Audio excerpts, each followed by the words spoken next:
At dawn on April 18, 1942, 16 B-25 bombers roared off the deck of the USS Hornet. The Pacific wind tore across their wings as they clawed into the grey sky. One of those planes carried First Lieutenant Besby Frank Holmes, 25 years old, steady hands on the controls, eyes locked on the horizon. The Doolittle Raider was not supposed to succeed. It was designed to prove something, not survive it, to show that Japan's empire could be struck even at its center. For Holmes and the others, there was no return plan. Their fuel tanks were too small to make it back to the carrier, and the weather ahead promised chaos. Hours later, over the coast of Japan, Holmes released his payload and banked hard for China. The bomb doors clattered shut. The gauges told the truth, barely enough fuel to make landfall. When the engines finally died over the sea, the crew bailed out into storm winds. He lived. Many didn't. By the time he returned to Allied territory weeks later, the US Navy had already started rewriting the book on long-range operations. Every gallon of fuel had become sacred. The fleet's survival depended on it. Holmes had seen what it meant to run dry in enemy airspace, a lesson written in exhaustion and salt water. What he didn't know yet was that this experience would pull him into a different kind of war, one fought not in the air but in the machinery of the sea. Before we continue, we would love if you would consider liking and subscribing to the channel. It really helps our video get pushed to a bigger audience. Thanks. Now back to the video. By late 1942, the Pacific War had expanded across thousands of miles of ocean. American carrier groups were constantly moving, striking, refueling, striking again.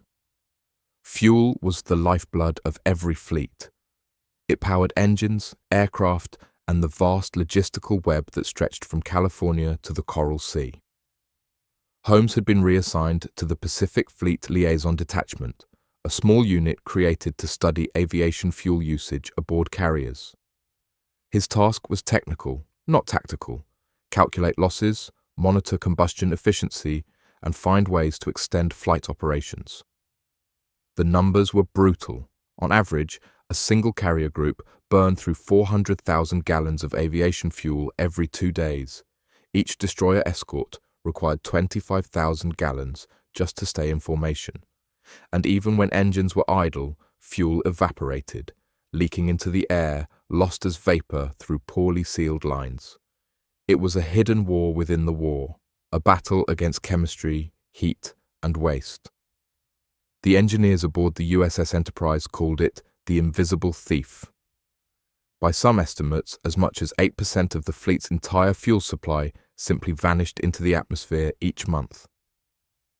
Holmes spent nights in the engine rooms, watching the crews work in choking heat.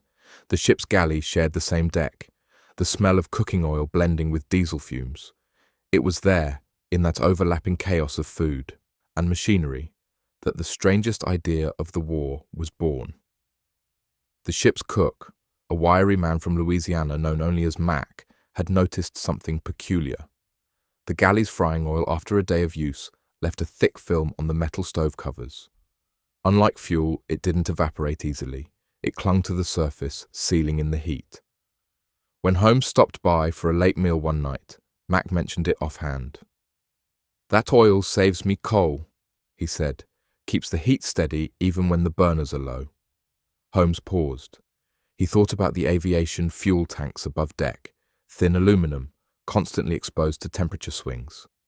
If heat loss and evaporation could be slowed by a simple layer of oil, maybe the same principle could apply to fuel reserves. It sounded absurd, a cook's observation about grease becoming a theory of fuel preservation. But absurd ideas had saved more than one ship in this war. Holmes took the thought to the engineering crew. They dismissed it immediately. Oil and aviation gasoline were chemical enemies. Mixing them was dangerous. But Holmes wasn't suggesting a mixture. He was thinking about separation. What if fuel could be sealed beneath a thin film of harmless oil, like a lid that prevented evaporation without affecting combustion? He didn't know it then, but he had just stumbled upon the foundation of a method that would quietly revolutionize naval fuel storage, the liquid seal concept. The first test happened in January 1943 aboard a refueling barge near Espiritu Santo. Holmes and two naval engineers filled a small holding tank with 50 gallons of aviation gasoline. On top of it, they poured 1 inch of lightweight mineral oil, inert, non-flammable, and chemically stable. They left it under tropical heat for a week. When they measured the loss, the difference was undeniable. The tank with the oil film lost only 0.1% of its fuel to evaporation. The control tank, uncovered, lost 8%. It was a staggering improvement. The discovery moved quietly through the Navy's technical channels. Within 3 months, a modified version of Holmes's method, now called surface blanketing, was being tested on auxiliary fuel barges across the South Pacific. By mid-1943, it had spread to every major fleet. The concept was refined, tested, and standardized. The Navy's Bureau of Ships credited it with saving more than 100 million gallons of aviation fuel by the war's end. The official documents didn't mention the cook, they barely mentioned Holmes. But the principle, the oil lid, became permanent doctrine. From that point on, every American carrier operated with liquid-sealed fuel reserves. It was simple, elegant, and invisible. The kind of idea that changes everything but earns no fame. By mid-1943, the Pacific War had transformed into a moving city of steel. Carrier task forces operated thousands of miles from shore, consuming fuel at a rate no fleet in history had ever matched. Every mile of ocean burned thousands of gallons. Every mission demanded precision refueling, at sea, under threat, often in storms. The Navy called it underway replenishment, a logistical ballet that kept the fleet alive. But fuel remained the weakest link. Losses in transit, from evaporation, leaks, and contamination, could reach catastrophic levels. Holmes's liquid seal method changed that overnight. By forming a thin barrier of inert oil over stored aviation fuel, ships stopped losing the invisible percentage that had haunted supply lines since the war began. It was simple science, density and immiscibility, but it made the difference between shortage and sufficiency. The Navy Bureau of Ships confirmed the results in May 1943. Fleets equipped with the new Holmes seal retained up to 7% more fuel per voyage. That meant longer flight operations, fewer resupply missions, and thousands of saved lives. The irony wasn't lost on those who knew. The idea that began in a galley, from a cook's observation about frying oil, had now altered the course of naval warfare. Holmes didn't take credit. He didn't even have time. He'd been reassigned to a mobile engineering command, a hybrid unit of pilots and technicians working directly with the Pacific Fleet's fuel logistics. They called themselves the Grease Squad, half in jest. Their mission, make sure no ship ran dry. The Pacific theater was an engineer's nightmare. Temperatures rose to 120 degrees inside the fuel tanks, and tropical humidity corroded everything metal. Fuel was life, but it was also a bomb waiting to happen. Any miscalculation meant fire. On the island of Tulagi, Holmes oversaw experimental storage tanks built from salvaged destroyer hulls. The liquid seal method worked even better there than aboard ships. For the first time, fuel could be stored long-term near the front lines without massive evaporation losses. In reports sent to Pearl Harbor, he described it clinically. Surface blanketing has stabilized storage efficiency by approximately 92%. Recommend standardization for all aviation depots. But behind the numbers was something greater. Every gallon saved meant another sortie, another rescue, another chance to strike. In August 1943, Task Force 58, the fast carrier group under Admiral Mark Mitcher, implemented the SEAL fleet-wide. The results were immediate. Over the next 6 months, carriers extended operational range by nearly 300 nautical miles without additional supply runs. Fuel, once the fleet's limitation, had become its advantage. Naval historians would later call it one of the quiet revolutions of the Pacific War. The United States didn't just outfight Japan, it outlasted it.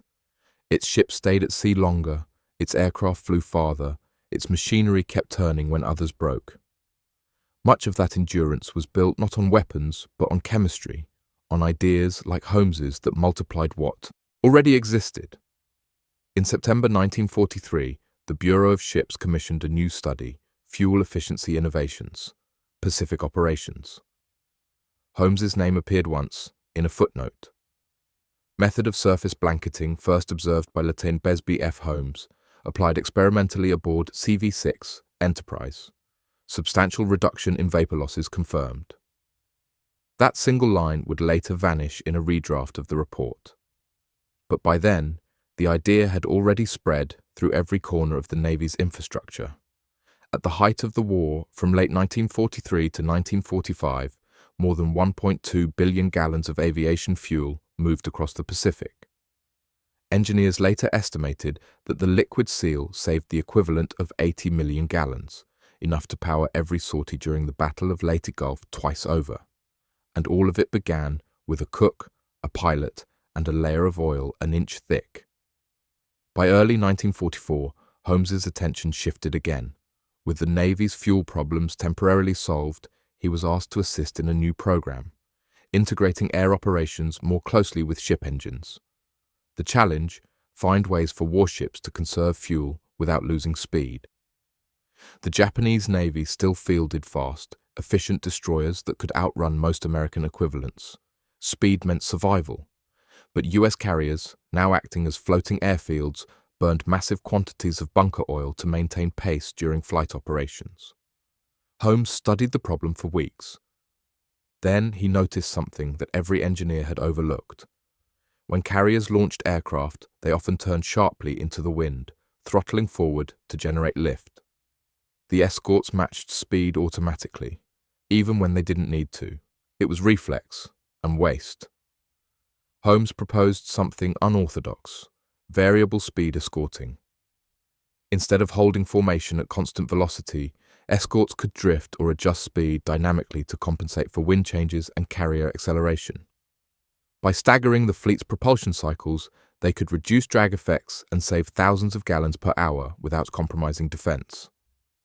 The theory was risky. The fleet operated on strict geometric formations, but Admiral Raymond Spruance approved a limited trial during rehearsals for the Marianas campaign. The test lasted 48 hours. The results were stunning. Fuel consumption dropped by 11%. Holmes wrote another report. It was filed, classified, and forgotten until the end of the war, when post-war naval planners used it as the foundation for adaptive escort maneuvering, a doctrine still used decades later by modern carrier groups. He didn't see himself as a scientist. He still called himself a pilot. But his fingerprints were everywhere, in the oil that sealed the tanks, in the waves behind the carriers, in the quiet efficiency that let the Pacific Fleet keep moving when everything else stood still. In May 1944, Holmes received a commendation from the Navy Bureau of Aeronautics, not for valor, not for flying, but for technical contribution to fleet fuel conservation. It came without ceremony, no photograph, no press release, just a typed citation mailed to a ship in the middle of the ocean. He folded it into his flight log. It stayed there for the rest of his life. By the war's end, the US Navy operated more than 100 carriers across the Pacific, a floating empire of machinery, each ship carrying thousands of men and millions of gallons of fuel. None of them ever ran dry. Every one of them used Holmes's seal. The Navy's final wartime logistics report listed the innovation under a single line item: evaporation losses, negligible. It was the smallest statistic in the book, and one of the most important. When the war ended in August 1945, the Pacific fell silent. The skies emptied, the engines cooled. The fleets that had circled the world in fire drifted home under the weight of exhaustion and memory. For most men, the end of war meant the end of relevance. But for Besby Frank Holmes, it was only a change in focus. He had fought in 2 wars, one of bombs and one of fuel, and in both, he'd survived by noticing what others missed. The Navy called him back in late 1945 to assist with the decommissioning of warships at Bremerton. He arrived to find rows of silent giants, carriers, cruisers, and tankers, all lined up in the Puget Sound, their decks stripped, their tanks dry. The Navy's peacetime engineers were trying to solve a new problem: how to store vast reserves of aviation and ship fuel safely for years without loss or explosion. The old tanks, designed for a fast-moving war, leaked and corroded when left idle. Holmes saw it instantly. The same solution that had saved the fleet at sea could save its reserves on land. He proposed reintroducing the liquid seal, not as a temporary measure, but as a permanent storage technique. A thin, chemically stable layer of oil over the top of stored gasoline and diesel would eliminate evaporation and reduce oxidation. At first, no one listened. The war was over. Urgency had evaporated along with the fuel. But by 1946, when the Navy began losing millions of gallons from peacetime storage tanks due to summer heat and chemical decay, they came calling. The Bureau of Yards and Docks invited Holmes to Washington to advise on a solution. His report, 7 pages, handwritten, was titled Application of Surface Sealant Layers in Stationary Fuel Storage. It became the technical foundation for what the Navy would later codify as the Holmes Method, a standardized practice in every major military depot worldwide. From Hawaii to Norfolk, from Guam to Yokosuka, every drop of military fuel stored after 1947 sat under a protective layer, first proven on a barge in the South Pacific. It was simple, unglamorous chemistry, but it worked. In civilian life, the world was rebuilding. Industry had inherited wartime technology, and engineers everywhere began searching for ways to make it profitable. Oil companies studying post-war storage issues discovered the Navy's Holmes method and adapted it for refineries and bulk depots. They called it floating roof technology, a system where storage tanks used movable lids or sealing films to prevent vapor loss. By 1952, it was standard practice across the petroleum industry. The Environmental Protection Agency, created decades later, would cite the same principle when regulating volatile emissions. Holmes's idea had left the war behind, but found a second life in peace. He didn't patent it. He couldn't.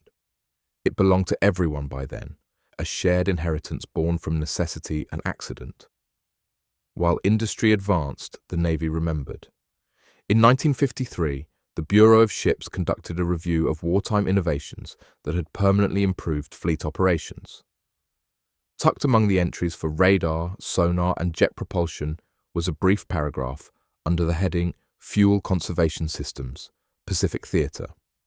It read, Surface sealing of stored aviation fuel proved decisive in maintaining operational readiness of carrier groups from 1943-1945. Origin attributed to Sentence Besby Frank Holmes, USAAF, attached to Navy Liaison. Principle remains active in current storage doctrine. It was the first time his name appeared in an official summary. It would also be the last. Holmes never cared for recognition. He'd seen too much war to mistake bureaucracy for memory. He returned to civilian life in 1954, joined an engineering firm in San Diego, and quietly designed fuel management systems for naval contractors. He rarely mentioned his wartime service, except when training young engineers. When they complained about efficiency problems, he'd tell them, the answer's already there. You just haven't looked in the right place yet. They didn't know that was how he'd found his greatest idea, by watching a cook clean a stove. In 1964, the Navy began retrofitting its new nuclear-powered carriers with advanced aviation fuel systems. Engineers used an evolved form of Holmes's concept, inert gas blanketing. Instead of oil, nitrogen filled the space above the fuel, creating a seal that prevented evaporation and fire. The technology was credited to a team of post-war chemists at the Naval Research Laboratory. None of them realized they were reinventing an idea first tested in a bucket on a Pacific barge 20 years earlier. History had moved on. The name Holmes was gone from the paperwork. But not from the steel. Every modern ship, every aircraft carrier, every tanker in service since the 1950s still carried the legacy of that discovery. It was written not in ink, but in procedure. Standard, quiet, unquestioned. That was how real innovation survived, not through fame, but through function. By the 1970s, Holmes was retired. He lived in California near the ocean, where he'd once flown over convoys of ships stretching to the horizon. Sometimes he drove down to the Besby docks to watch the tankers being loaded. He'd smile at the sight of the massive floating roofs sliding over the fuel tanks, the direct descendants of his crazy wartime idea. He never claimed ownership.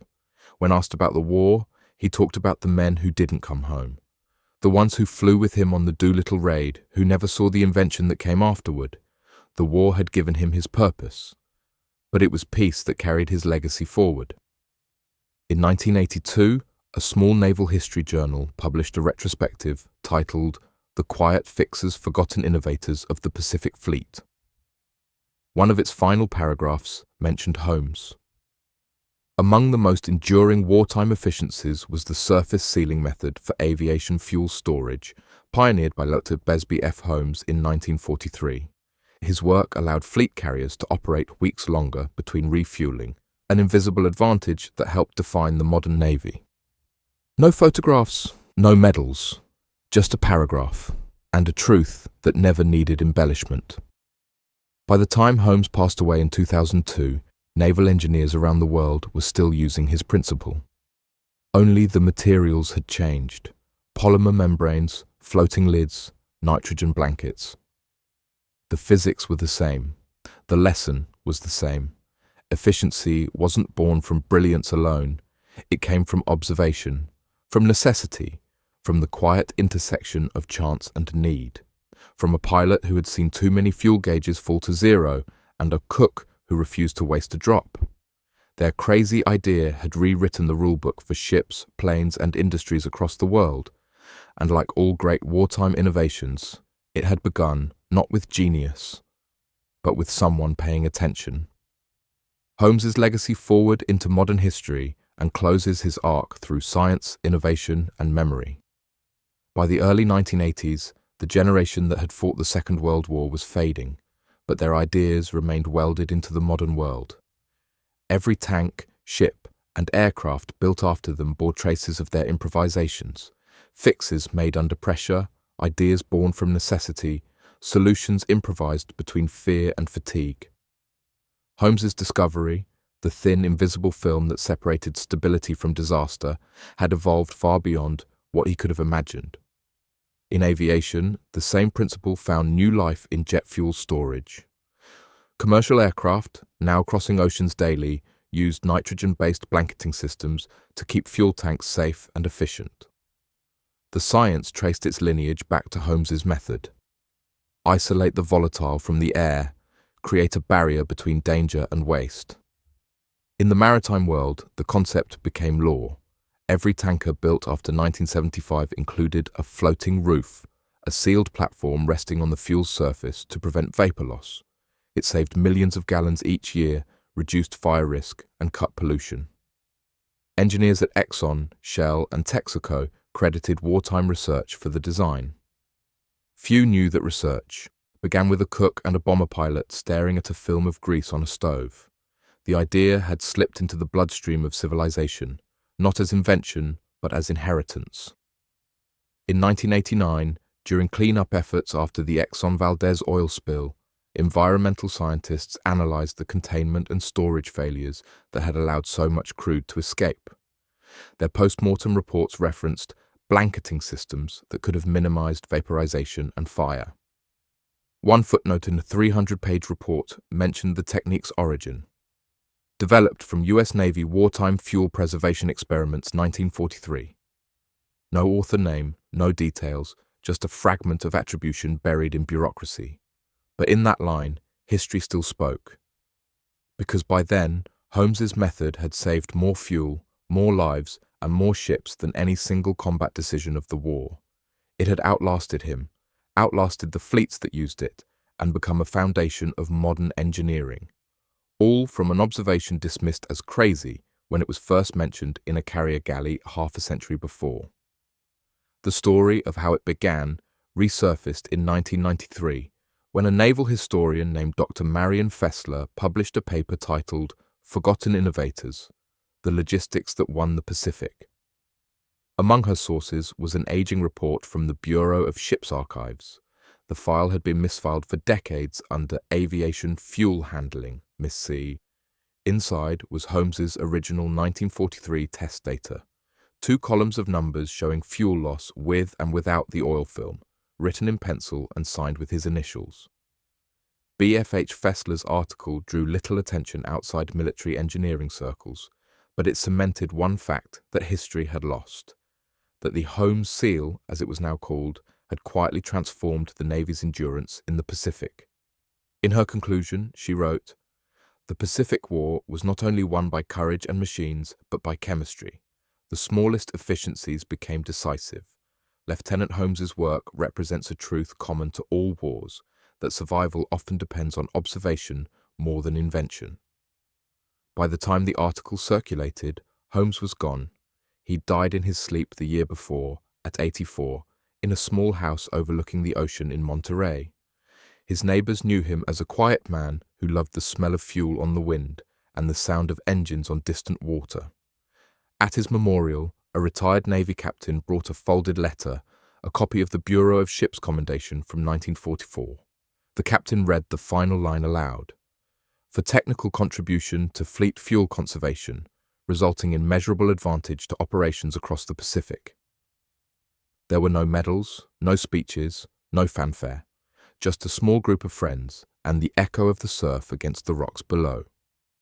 Somewhere offshore, an oil tanker drifted toward port, its tanks sealed with the same invisible principle he'd once sketched in a notebook in a war he never intended to make history in. In 2001, on the 60th anniversary of the Doolittle Raid, surviving members gathered for what would be their final reunion. A Navy historian attending the event spoke briefly about each man's legacy, their courage, their missions, their lives after the war.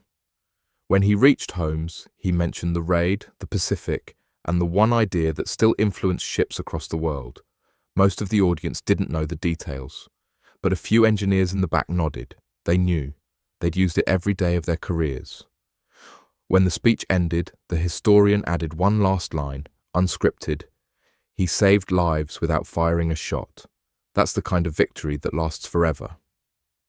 The veterans applauded quietly. In the decades since, the Holmes method has become invisible by design. Every industrial tank, every naval depot, every aviation reservoir on Earth uses a version of it. A barrier between fuel and air, a quiet guardian of stability. Modern engineers know the physics, but not the story. They speak in formulas and equations, unaware that those equations were once handwritten in the margins of a flight log by a pilot who had simply refused to waste what others ignored. His name rarely appears in textbooks. His invention has no patent number. His legacy doesn't live in museums. It lives in every safe refueling, every long-range voyage, every efficient flight that crosses oceans without losing a drop more than it has to. And every time a ship sails from port, its tanks sealed by a film of liquid that holds danger at bay, it carries a fragment of the man who found balance in chaos, who saw endurance not as strength but as stewardship. In war, some men destroyed, others built. Besby Frank Holmes did both, but what he built outlasted what he destroyed. He proved that the greatest innovations aren't loud. They're practical, born from patience, and carried forward not in stories, but in systems. A cook's grease, a pilot's curiosity, a moment of attention that changed the mechanics of survival. Today, the fleets still move, larger, faster, unstoppable. But they do so with a principle forged in 1943, in a war fought halfway around the world, when one man decided that even the smallest drop of fuel was worth saving, and in that decision, quiet, logical and human, he changed the way the oceans are crossed forever. The ocean never remembers the names of the men who crossed it, only the ships that survived. But somewhere beneath the surface of every warship, every tanker, every aircraft carrier cutting through the waves today, the legacy of one forgotten pilot still lingers. Not in plaques or medals, but in the quiet chemistry that keeps their engines alive. Besby Frank Holmes didn't invent a weapon. He didn't command a fleet or lead an army. He noticed a pattern, asked a question, and refused to dismiss an idea that seemed too simple to matter. And in that simplicity, he gave the Navy and the modern world a way to stretch endurance into infinity.